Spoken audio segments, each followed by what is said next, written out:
This National Professional Anglers Association video presentation is brought to you by Missouri Secrets Tackle and 241 Inc. Productions.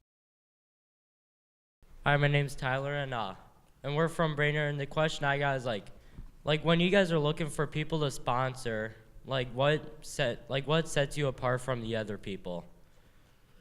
Like everyone's almost doing the same thing, it seems like, but what can you do that sets you apart from everyone else, so you're not doing what everyone else is doing? I think Kevin touched on this a little bit too. If you were in his seminar, it is hard, and bless your souls out there, because I can tell you I'm inundated beyond belief. I get people every single day coming to us. So one thing that really puts me off is this: if someone is not very professional, they're not checking their spelling, they're not using good grammar, not presenting themselves well right off the get-go. But I think what you want to do is try to be as professional as you can before you will reach out to a sponsor.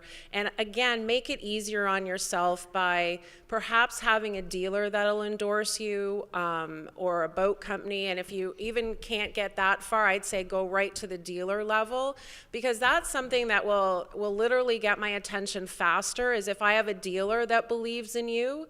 And that's kind of it's a first step, but to me it's a logical one that a lot of people don't realize, is that if you've got a dealer behind you, it's really going to help you, because now you've got an advocate for you. But yes, what is it that you have that's different and special? Every single one of you is really good at something or many things, but what are those things that you love or you do that make you special? I love hearing from high school and college kids that are, putting together teams and doing different things and are reaching out to us and are real advocates for the lifestyle and the brand. Give me a story about what our brand means to you, and, something to just catch my attention so that I will seriously take a look at what you have. But don't be afraid to put a little time into a proposal or something catchy that tells me who you are and can really show me what advantages there might be. Because I also know that sometimes everyone has to start somewhere, and you don't have to be a pro winning all tournaments. I have some amazing advocates and influencers that are doing great things at the level of working with kids and students and helping. I have to say, one of the most amazing advocates we have is a gentleman named Clay Dyer. And Clay Dyer is not a person who's winning tournaments. What he is to me is he's a beacon of hope for everyone that's ever had anything bad happen to them in his life. He has no arms and he has no legs, and he was born that way. And I have never seen anyone who is more enthusiastic or more passionate about life and this sport. And that man inspires me beyond belief. And so it doesn't matter. You don't have to be perfect. You don't have to be a great fisherman. That's not the point. It's about living the lifestyle, feeling the brand, and really truly being an advocate for the sport and the products that you're representing. So I'm not sure if that helped you, but I think we're all unique. So figure out what it is you love, what's unique about you, and really celebrate that and show it to us. And I think one of the things in line with that is, you've probably heard it, if not once, 100 times already since you've been here. You have to have the passion for the sport. I don't think you'd see any of us up here or any of the individuals that repeatedly come here facilitate what we do if we did not have the passion for this sport. And we've seen different anglers from all walks of life coming through. One of the things, once you establish who you are, what you have, you've kind of established where you want to go. You have a mindset, you have a passion, and a deep love for what you want to do for your career. One of the things that you really need to focus on is when you approach anyone, and we have like a national fishing team, which we call our entry level. It's all based on throughout our dealer network of the 2,000 dealers. Once you've made that connection, as Michelle said, with the dealer, and then that information is fed into us, we also want to know not just about you, your character, where you've come from, what you've accomplished, but also what's going to be your contribution to the industry? Because you become a key player like all the rest of us to keep what we've got, to protect what we've got, whether it be on the conservation side, the waters that we fish, etc.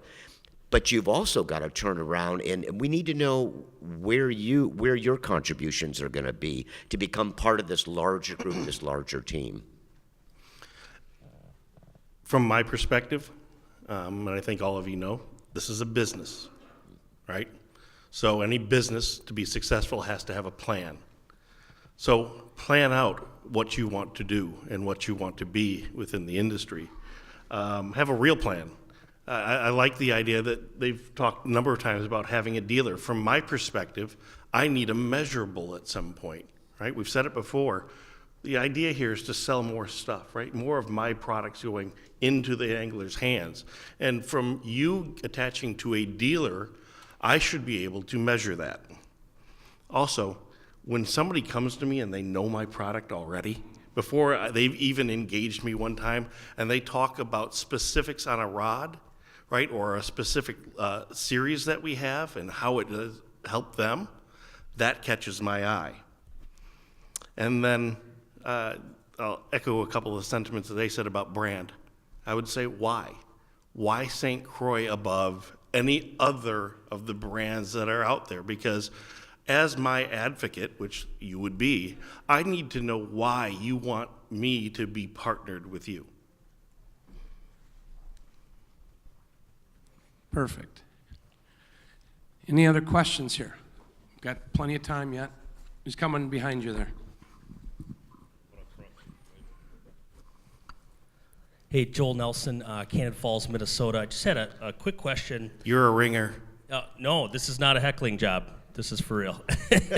I'm wondering how important it is for you guys when evaluating pro staff, the individual brand strength that a pro staff member has, how their partners feed in to your decision. Does it feed into your decision, or do you have to have blinders in your position, focusing primarily and almost only on your brand? And then the second part of that is how much value then do you place on work that gets done for you via other partners? So I'm just kind of interested to hear how an individual pro staff's brand strength plays in or factors into your evaluation of their performance. Well, I personally think it plays heavily into it. Obviously, as we acquire our pro staff, and some of them have been with us 20 plus years, you obviously want an individual that represents your brand, stays with your brand, and doesn't jump brand to brand to brand just based on what's being offered the next year. I don't think any of us, appreciate that or like that, because what it does is it actually degrades the individual pro staff, and it lessens the value of all of our products. If you believe in a product, or in as much as you believe in yourself, you want to work your way in, stay there, and support that long term. You don't want to be jumping around for the next dollar or extra 10% here, 5% there.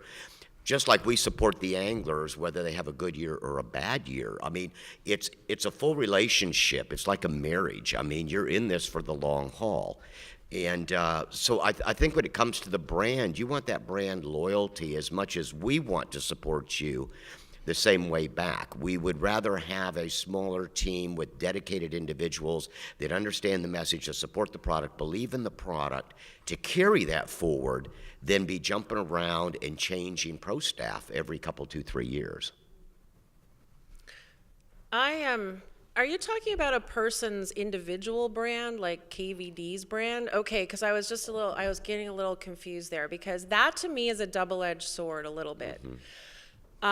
When an angler's brand becomes who he is, and it actually is how everyone identifies with him, obviously our branding diminishes. So it's a good thing, and it can be not so good thing. But I always try to say that, to me, I look at it as a whole bunch of different opportunities that encompass a grand amount of situations. So if you have a KVD, there is an amazing, wonderful part of that where you know, if he wins the Bassmaster Classic or Angler of the Year, there is some association with that, and that we can utilize that. We can put him in ads and we can tag along with that success because we are a part of it, but it does diminish what you see on our on his shirt as, you know, Bass Pro and some of the other sponsors become larger, as his brand KVD becomes larger, which he has a big KVD on his shirt. Our brand is diminished slightly. So the thing with him, though, is that he's reaching so many more people than, say, a regional angler, that you're still getting some really good value from that. So what I like to do is think of it as, I want some KVDs in there and Skeet Reeses, who are just phenomenal, you know, Keith Cavaises, who are a brand in their own right. But I also want regional anglers who are hungry and will promote Mercury like nobody's business. And then you want your middle-tiered people, like, so to me it's a grand picture of all different types of people doing all different types of things, so that holistically I feel like I have all my bases covered. So Joel, personal brands, right, like your own business, is a double-edged sword. Yeah, obviously, when people are doing the right things, right, they're getting good media coverage, and they're acting like professionals, everybody benefits, right? They might be out somewhere else doing something for one of the other sponsors, and I happen to show up there. That's great. But the double-edged sword is when people do not do what they're supposed to do, and it's still showing up, that's a problem. This is also a very small industry. Mm-hmm. We talked about that earlier. Yeah, we did. Right? And quite frankly, if we are concerned about somebody, it's a short phone call away. Yeah. So the importance of everybody purporting themselves with the utmost professional abilities is so important. This is your greatest asset and your worst problem, okay, from a staffing standpoint. We all can get as much content out of this and communication out of it, and it all could be one person's downfall.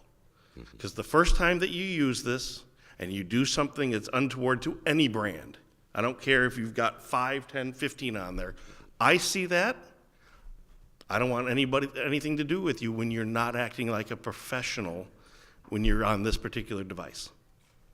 I think too, just to add to that, be forewarned that just because David and I work for completely different manufacturing companies that are competitors, we're good friends. So if I have an angler who doesn't pay his bill or causes some type of strife that I feel is unprofessional, he's the first person that I will call.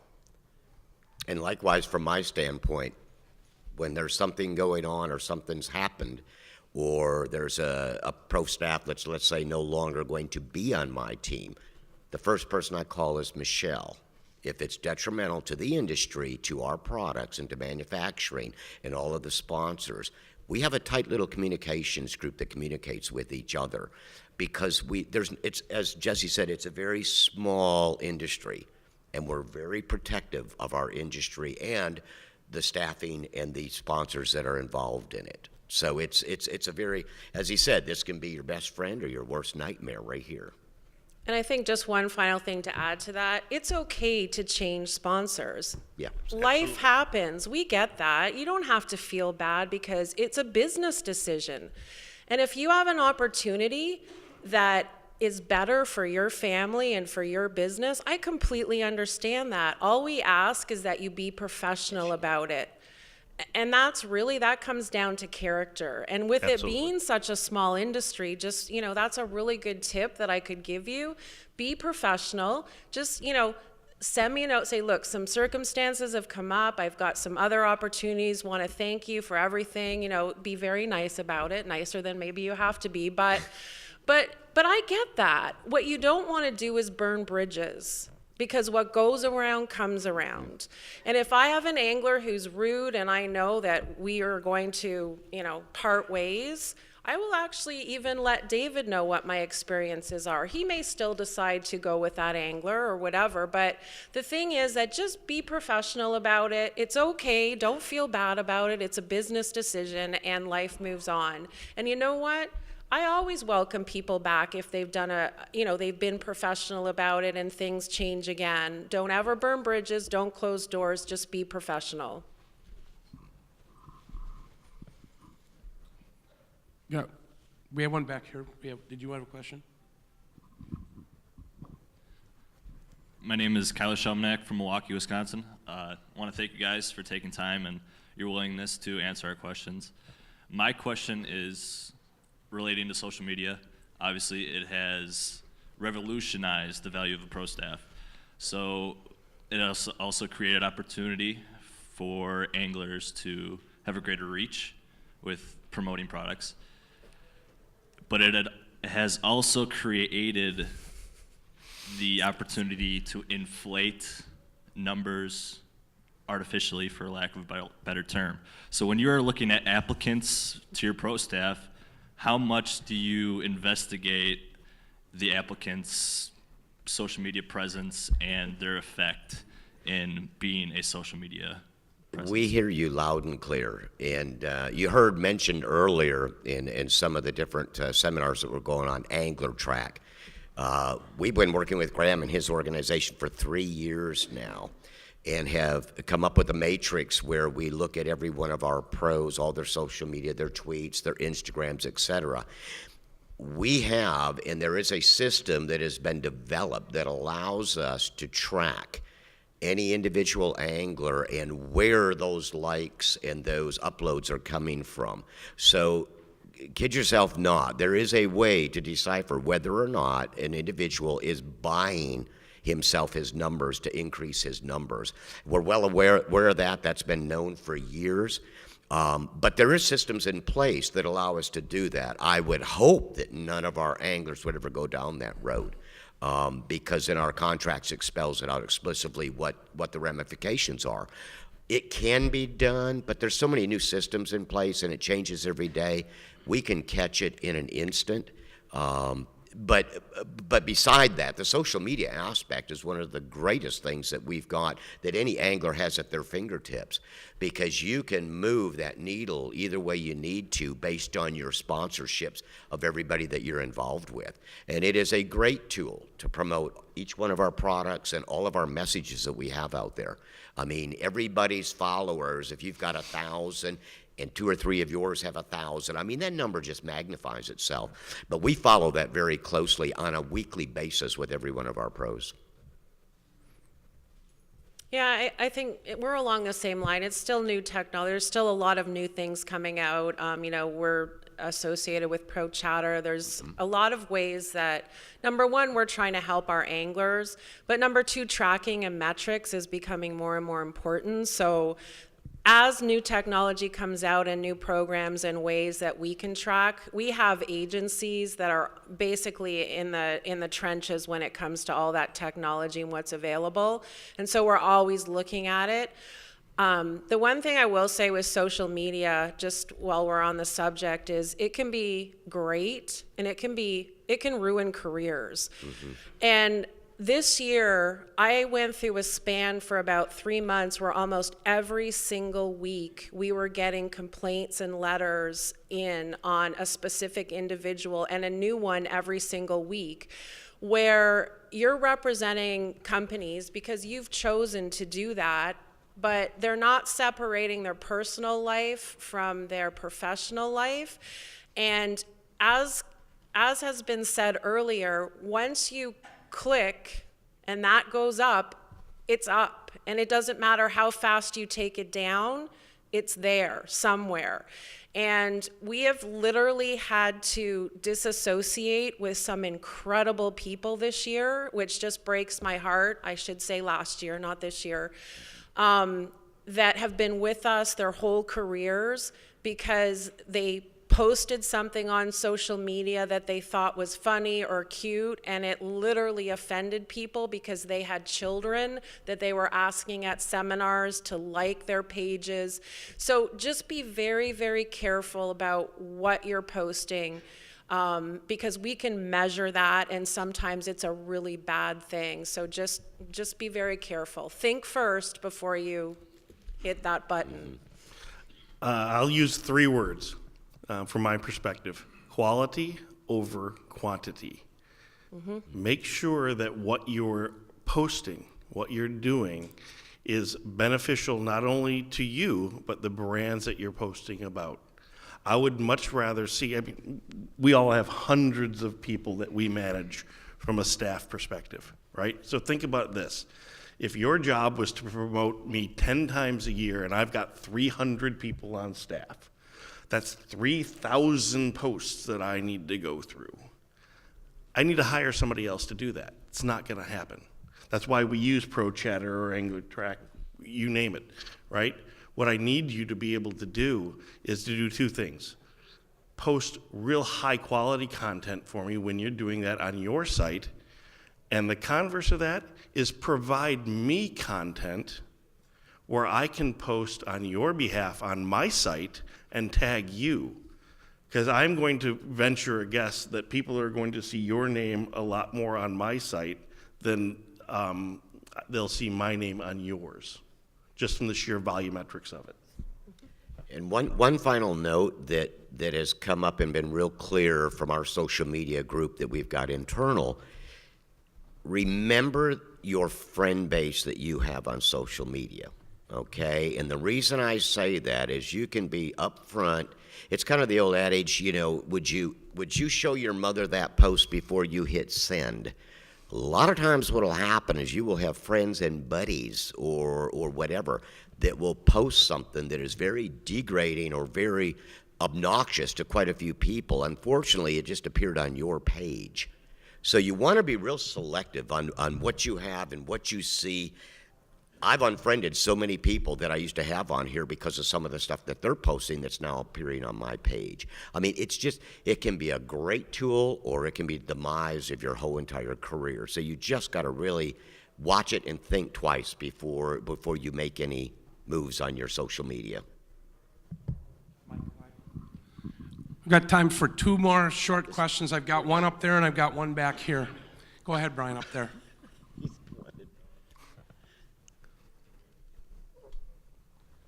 Hello, John Franco, sophomore from the Adrian College bass team, studying marketing. Awesome. With the growth of competitive college fishing, are companies instilling recruitment programs to not only bring in anglers with business degrees, but also to fill in positions in the company's workforce? Well, I'll start with that one.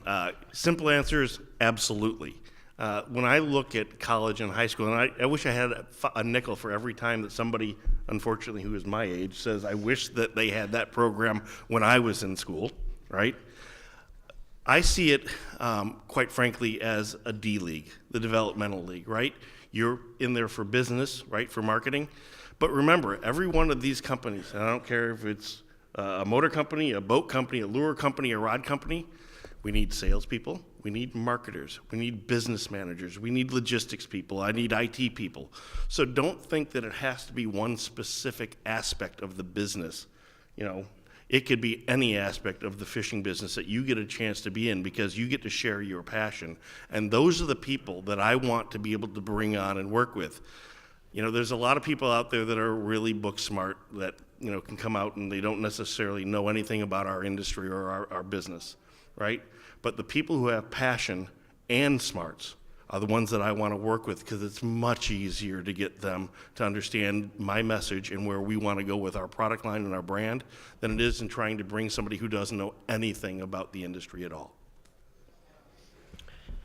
At Mercury, we absolutely have interns in marketing every single summer, and some of those actually end up being longer terms. So we're excited about getting interns that are marketing, but also do have a love for the outdoors and fishing and boating in general.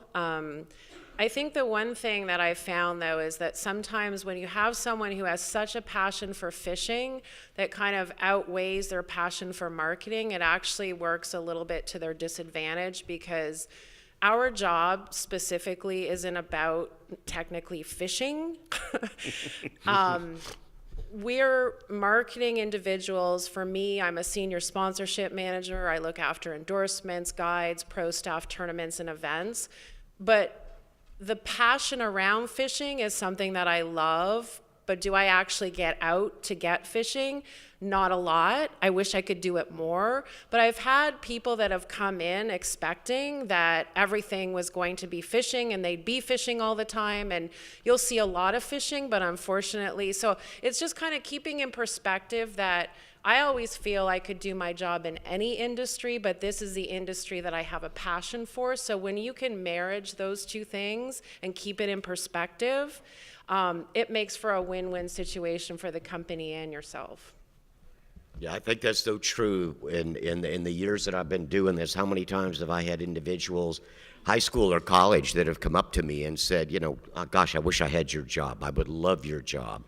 And after you spend about 15, 20 minutes explaining what we do and the ramifications of every decision that we make, and the fact that I think last year I fished 3 times out of 12 months, and that was sheer by accident, that I just happened to be at the right place at the right time.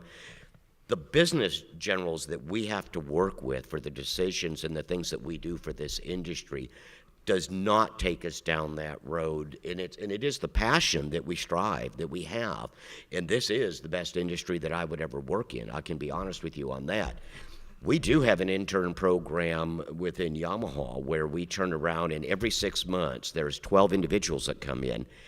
Some go to marketing, some go to sales, some go to operations, some go to the service group. They all mix, they meet, they report to us, they give us their results and everything that they find. 3 of them were lucky enough in this last term to be hired on to positions that we have. One of them that was a marketing major ended up in a totally different group, because once he got the exposure within the company, he realized the contributions and his assets fit better over there.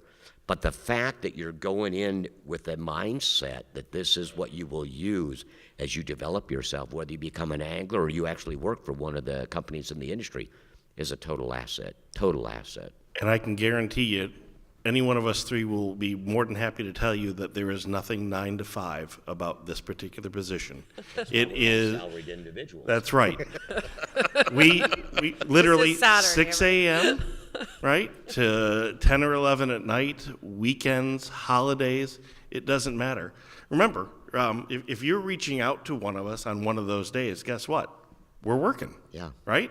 And I'm more than happy to do it. It's because of the passion that I have for this and the fact that I like to see people do well and enjoy this industry. Right? I have no problem picking up the phone at 6 o'clock in the morning or on a Sunday, or, because of the fact that I am fortunate enough to be sitting here right now talking to you about something that I've spent the last 20 plus years doing that I love to do. Yeah, before I hired the 2 guys that I have working for me right now, my average travel per year was 26 weeks a year, 18 weekends minimum away from my family. You get comp time for that? $0. $0. So I figured it out one year just for shits and giggles, and I worked a half a year free for my company. So you better like what you do. Because Absolutely. my passion was there, and I would never, ever complain. This is not a complaint, because I love No, what I it's do. not. It's wonderful. Yeah. Let's put it this way. But I drove 3 hours to get here. I'm talking on a panel for 45 minutes. I'm driving 3 hours home. And we Because I want- appreciate that. Well, I just want- Great, for you, great. just for you. We have one more question. Back of the room, Chip Lear got a microphone. That might be a problem. Let's keep it short. Hi, Chip Lear, National Walleye Tour.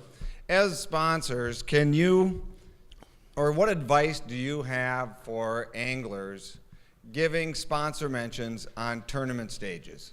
Mentions that are credible, entertaining, and informative, and say the things that you think resonate with consumers.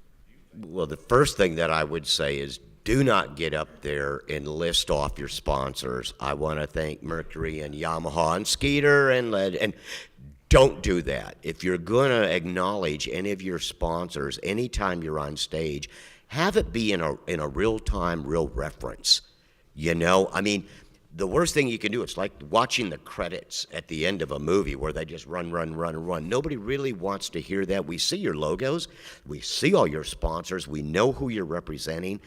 Bring it into something that really has meaning. Today I made a run of 140 miles round trip. Thank goodness for my equipment. It got me there, it got me back. Or, I still have gas left. put it into something that really has content that really meant something to you and that you truly appreciate. Because just listing us on your master list, nobody's listening. They want a story. It's kind of like we talk about Gerald Swindle, who, Oh, yeah. oh Lord, that guy, I love him to death. I mean, his fishing can suck, but the guy can get up there and he could talk for an hour and I'd listen to every word.